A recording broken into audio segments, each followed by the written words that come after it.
Captain Ibrahim Traoré, president of Burkina Faso and head of state, paid a solemn visit to families of fallen soldiers in Ouagadougou. The visit was part of his government's ongoing efforts to honor the sacrifices made in the fight against terrorism. He sat with widows, parents, and children of the fallen, listening closely to their words.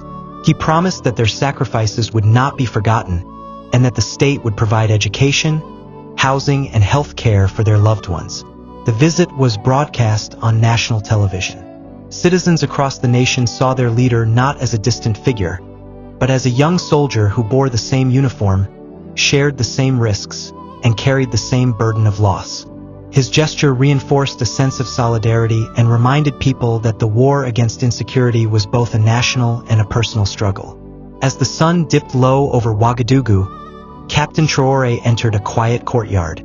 An old mother, wrapped in a faded pain, rose to greet him. Her son had died in Djibo during an ambush. With trembling hands, she held out her son's beret, saying, "You are all my sons now. Protect this land the way he tried to."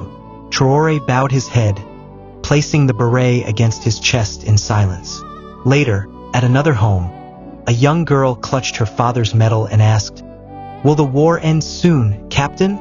The question struck him like a blade. He could not promise what he did not control. Instead, he knelt down, met her eyes, and said, "What your father started, we will finish.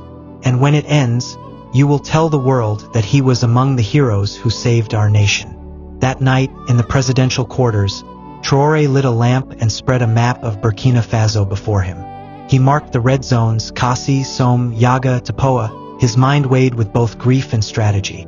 The faces of the families haunted him, but they also steeled his resolve.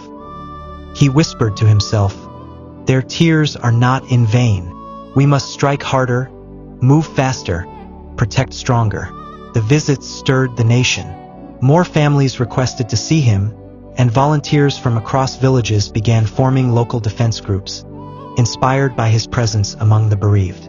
Yet in the north, reports of fresh attacks trickled in. Between empathy and war strategy, Captain Traoré would soon face a heavier test, balancing the compassion of a leader with the iron resolve of a commander.